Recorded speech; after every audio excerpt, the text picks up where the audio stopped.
Okay, we're talking the Parsha Vayeishav in Shmot, in Bereshit, and we see in the beginning that Yosef is going to Egypt. Rabbi is asking, or the Farshim asking, what's the purpose of Yosef going to Egypt? What he have to start to do there? What is the mission here in front of him? So if you look back on the time of the Dor Mabul and Dor Palaga, all the souls from that time, God took them and put them in the soul wards. In other words, He stored them and let them wait. Let them wait for what? The idea is to clean them. And after cleaning them, taking them back to the upper world where we're supposed to be. So He prepared Yaakov and the kids to go to Egypt.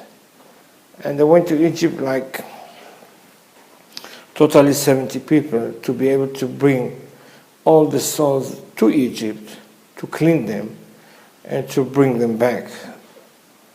So but someone have to be the pilot, go there, arrange everything, make everything ready for them to come, and etc. And this is Yosef's mission. Yosef's mission generally is coming before all Israel is coming there, to be able to take the position, to know the people, to know the country, to get them really based and have a good name and good reputation by Yosef's work, what he did, and that's where he started. So God sent him in the beginning as a first pilot to go there, to work and to get. So all the help he got on the way to give, he solved the ministers' dreams and all the solution he gave them, and we see there how much he trusts really God and set everything in God's hand. We know from the Farshim that Yosef until that time he learned the whole Torah. Not only that, he studied all the secrets of the Torah. So he knows basically a lot of things before he went to Egypt. We see how he solved the two dreams of these two ministers. And if you look on them, there is the Farshim asking how he knew that he's going to kill this minister. One of them, he stayed alive, the minister of the drink and the minister of the case. He said he's going to kill him. How come? So we look on the Parasha, and he said that the bird come on the top of him. He ate the bird that he had there. So there is a small mashal talking about this. They make a competition. Who is going in one of the towns? Who is going to make the most beautiful picture? Is going to be like the real one. One of them make a picture of a window that he see the sight outside, and one of them make a picture of a guy. He put a basket of grapes on the top of his head, and they said, "How are we going to do that?" They said, "Okay, that was the last two ones that got on the first stage of this competition." So then now to realize which of them is the real one. So they said, what are we going to bring? They're going to bring the bird. They put in one picture there. If the bird would think that there is a window there, she tries to go out. On the other hand, let's see what she's going to do with the grapes. So they decided to do it in this way. They put the two pictures, the one picture of the window, so the bird didn't move. It means she didn't felt really the atmosphere, like she wanted to go out. And then they brought the picture of the guy with the grape on the top of him. And the guy said they relieved the bird, and the bird ran into the grapes. And they start trying to take some grape from the basket. So they said the guy win. He's really like the same one. The answer is yes, but if they feel, they came to the question, if he made the man like he was the real one, why the bird was not afraid from the man and she ran to the grape? The answer is she didn't feel him as alive. That's why she ran and she ate the grapes. And that's exactly what we see in the dream. When the bird comes sitting on the top of the man and eating the bread, it means the man was dead. There was no soul. So that's the reason he gave the answer. Yes, he's going to kill you because the Tselem was not there. We know already that the man people who's going to die, they don't have the shadow. For 40 days before they passed away, they don't have the shadow already. So that's why we see it here. So the bird felt really, it's not this shadow, it's a different shadow. So it's coming there and said the bird felt really, she was not afraid from the man. Because for her, for the bird, it already died. What kind of shadow is it? It is the spirit shadow. Like the aura?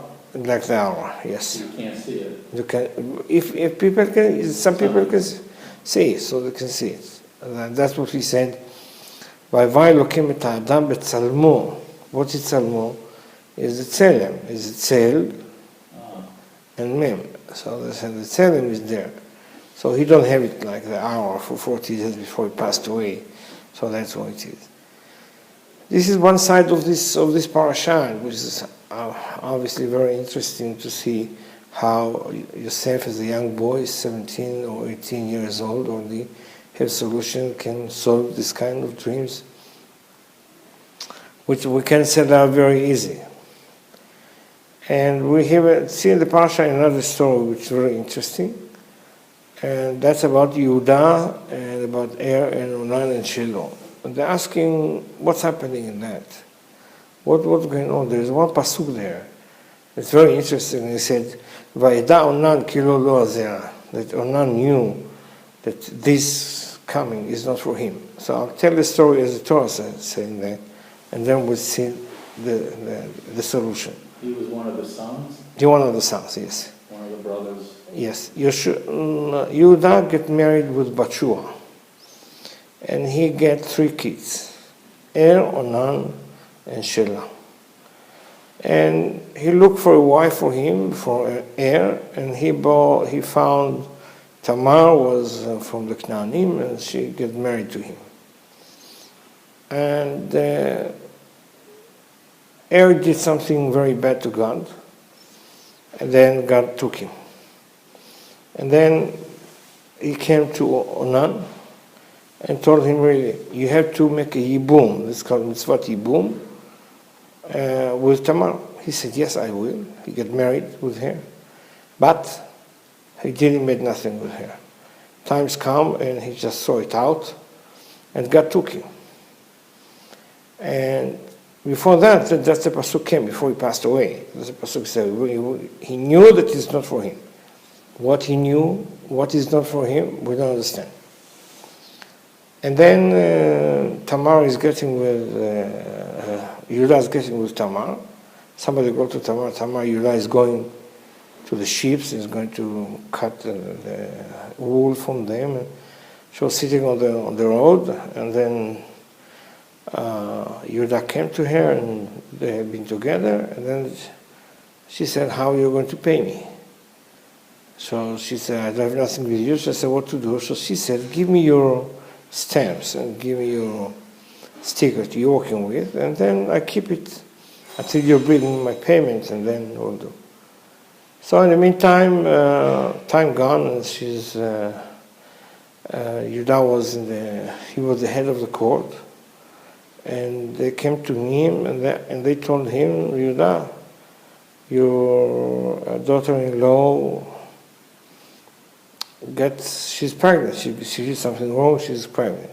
I'll stop the story here.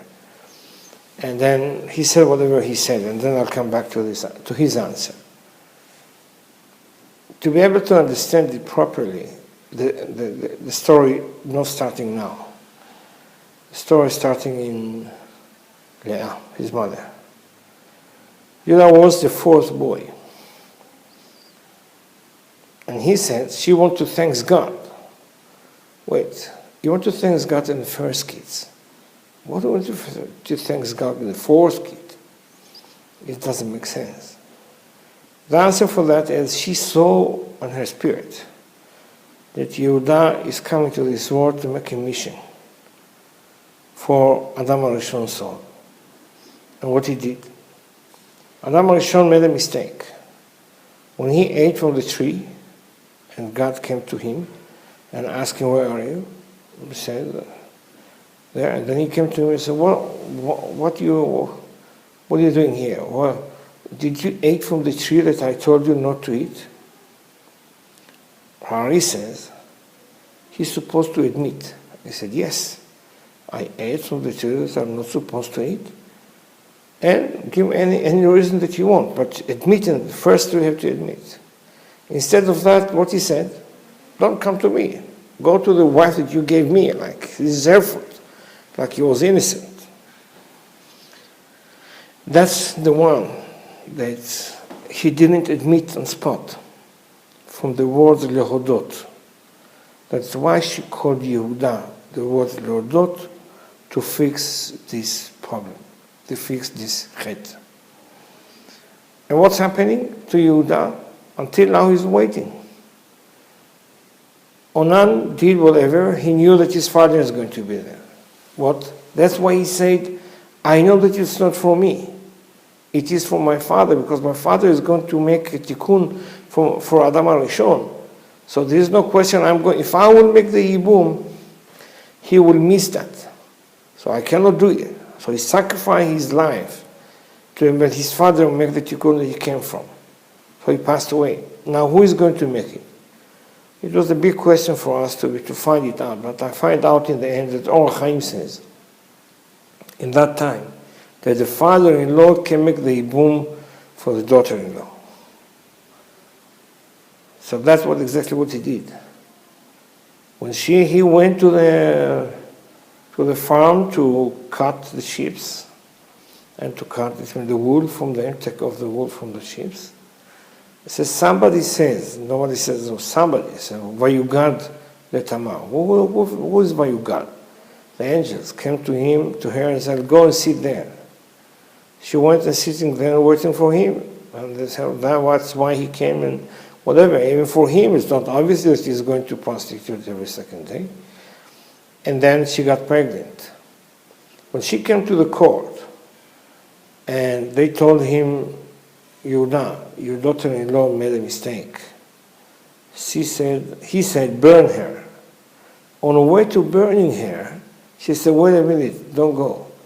I want to say something. And she brought the signs out. And she said, these signs belong to the father of the kids. When he saw Yehuda, like I can say in the new modern life, everybody says, oh, somebody stole it from my tenant, I lost it. He said, no, he admit it's from me. This is exactly what Adam HaRishon did done. He fixed the head of Adam HaRishon. And that's exactly what the whole mission of his life was, to come to this second. He admit. By that, by the way, he got the twins, Zerach and Paretz. And who came out from there? David HaMelech. Exactly David HaMelech from Adam HaRishon, who Yehuda fixed him, and he gave 70 days to his kids to continue his life, to be able, because he's supposed to die when he's born. So that's when he got the 70. 70 years. 70 years, yes. David HaMelech was alive for 70 years, and he got it from Adam HaRishon. It's supposed to be 1,000 years, and he was only 930. So the 70 years he gave to David HaMelech. So the fixing of Adam HaRishon, the fixing wasn't enough to bring Moshiach at that time? No, not yet, unfortunately. But they only fixed this issue, the issue that he didn't admit, which is a head by itself. So that's, I think it's very interesting to see that This cheshbonot is not finishing in one day. It takes time. And everything was happening to us have a meaning. Everything, even you can see here, why they called Er, the first son, they called him Er. Yeah. Er is from the word Ra. Ra is bad. They gave him this name when he born. So we see he made Ra in the front of Hashem. So we see every names we give have a meaning in a person. Even Onan we see. Onan is like, it's the same thing. And Onan was the one, he decided not to make Tamar, he didn't make any yichud with Tamar. What happened? He saw that future generations weren't. No, he saw that his father is not going to make it. His father is not going to make tikkun. If he will be with her, and she is going to be pregnant, and then that's it. So his father lost the mission. But he didn't know what the mission is. But he knows just only that he's going to miss it. Something happened to his father, so he said, it's not for me. That's what the Torah says. That's a shame. This is a few things from the parasha. So why did he marry her? Why did if he knew He her? married her to be able not to lose the Yibum. Because he passed away too. God took him too. Right, so he knew he was giving up his life. So, of course, he knew he was going to give up his life. So he lost his life to be able to bring his father to make the Yibum. Why did he just refuse to marry her? And If it's refused to marry her, that's it. It's finished. why couldn't then the father still come? No, it's if the father will going to come to her after he get divorced. So, like he married any other woman. And we cannot do it. It's only if you marry and die, marry Yes. and die. Yeah, marry and die. And then the two souls come back. Of Er or Onan come back with Paretz and Zerach. So Peret's lineage has the lineage of Moshiach. Yes. So that one that came back in Peretz had the merit of coming. Of coming and continuing his. Okay, this is from our Parsha.